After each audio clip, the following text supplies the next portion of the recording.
What do you want to talk about? I can tell you that I went back to Oklahoma State for a camp with my two sons, and that was the last time that I was there. I will look forward to taking the team onto the field there. This is it's going to be a very quality out undertaking and a big game plan. How long ago was that? A couple years. So. If you have a question, raise your hand. We'll bring a mic to you. Kevin. I'm sorry. Just want to follow up on what Coach said. It wasn't like an official question. You brought Like up, that's the first official question. well, it doesn't Good have to be point. official. You brought up Oklahoma State. Just what's the significance of this return for you? Because obviously that's kind of where you got started. Well, there's a number of people there that are good friends, and it's a special place. You know, the Mike Holder, the AD's a real quality administrator, and of course Mike Gundy's a friend, and so this will be a heck of a game. How closely have you followed just what Gundy's done there over the Oh, past- I've watched all their any games that I could get to. I watched. So,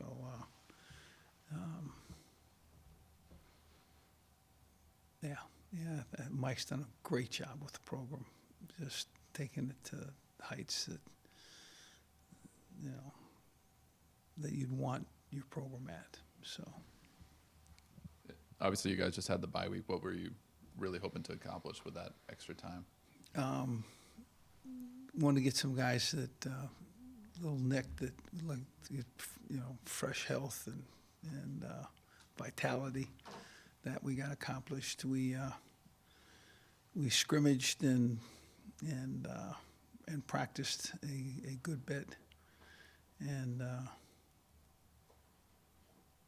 moved the program ahead. Les, I've got two questions. First, you said you were going down to the football camp with your sons. I don't think anybody asked you about Manny going in and scoring that touchdown there late last week. Yeah. Second of all, your birthday was yesterday. Well, one's good news, one's bad news. It's kind of because I talked to both. I suffered another birthday. It's that happens. So glad to be amongst you. So, but Manny goes into the game after Carter gets nicked and engineers a nice little drive, and they get down in there and hand the ball to the fullback, and Manny says, that just goes to show you that my dad loves my brother better than me. So, and then next play or so, he goes in, and that was great fun. The score was the wrong score to celebrate. It was that's the bad news. So, but Manny did what we asked him to do. He did a good job. Any questions?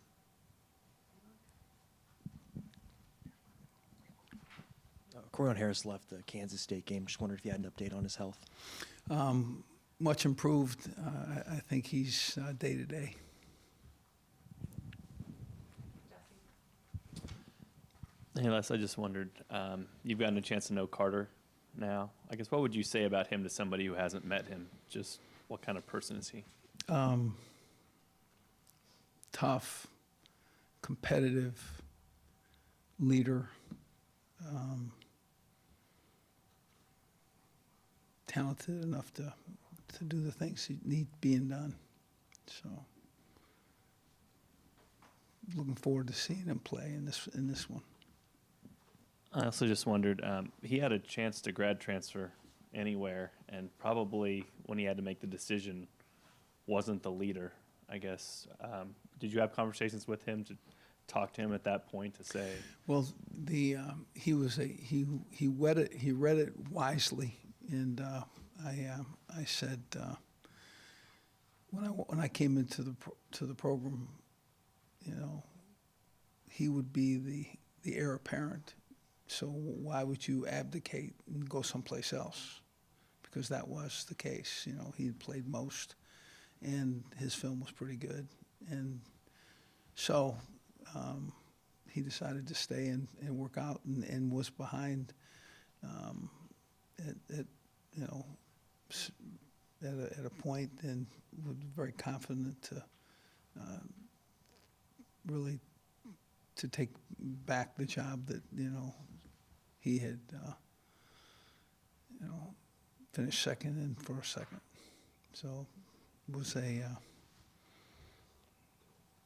was a wise move, because it puts him in the position that he's in right now, leading the team and playing virtually every snap. Coach, with 3 games left, is there a chance that Drew Prox or Jeremiah McCullough makes a return to the team, or are they going to miss the rest of the season? Yeah, Jeremiah McCullough will miss the rest of the season. I am not certain of Drew Prox. We would consider if we could make this a redshirt opportunity, and if that's the case, he will not come back. Coach, a lot of talk about fast starts or faster starts. What'd you get done during the bye week in that regard? And I think you mentioned you were talking about changing up practices or parts of it. We talked about that at length even this morning, and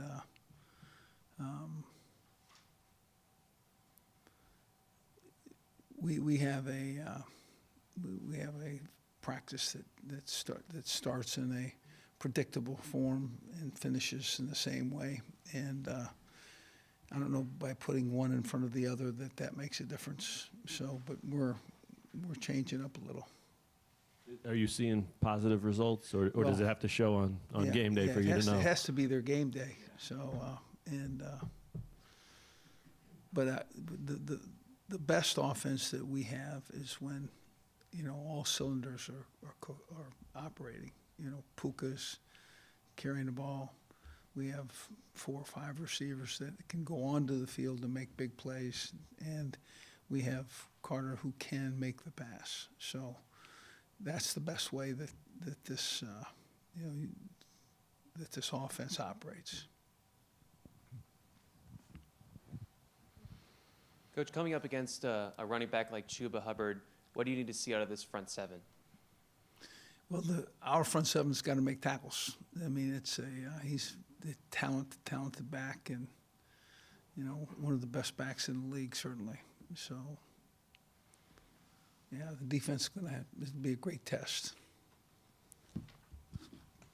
Coach, I wanted to ask you a little bit about Gavin Potter, just kind of his development from when he was really forced out there, and you've obviously stuck with him. What kind of growth have you seen from him? He's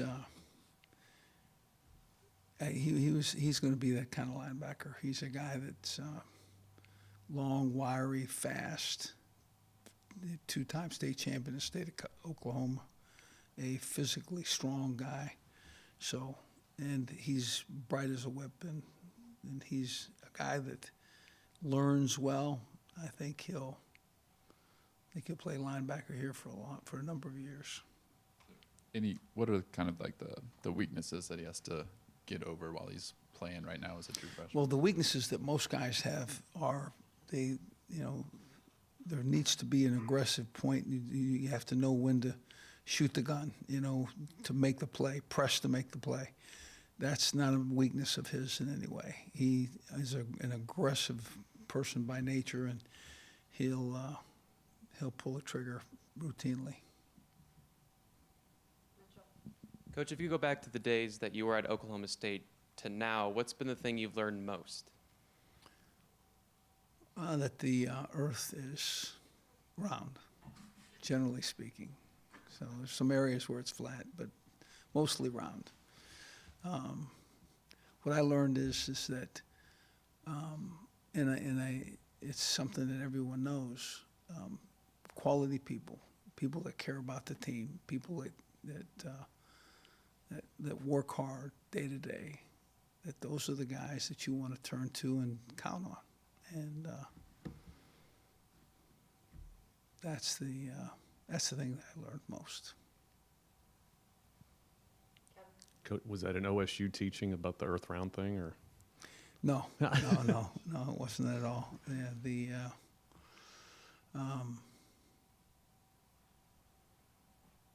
I've learned that taking the field with a team that wants to compete, fight like hell, is just a blast.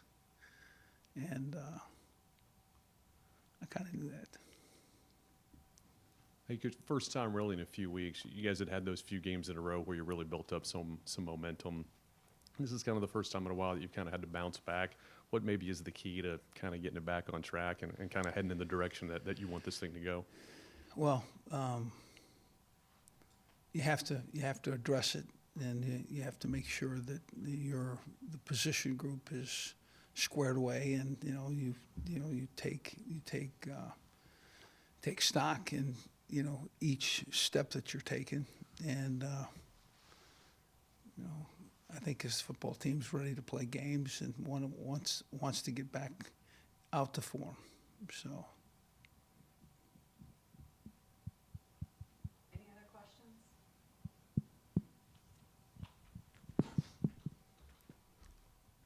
Just, you guys only have 3 games left on the schedule. Do you sense kind of some urgency as you guys are practicing, and there's just so little time left in the season right now? And I know guys have talked about winning 6 games, and you obviously would have to win out. Yeah. Well, we want to play well and do and demonstrate the ability of a real quality football team. And if we do that, the opportunity to win the games that we want to win will be there. So we have to, it's not let's win games, it's let's practice hard, let's improve, let's get this thing done. Let's take it to the field as a team. Let's everybody in their seat that they're currently sitting in improve. And then now, we're looking at a different team, and a team that's used the bye week effectively. And now as we get into game week, we'll practice the things that we've practiced last week. So.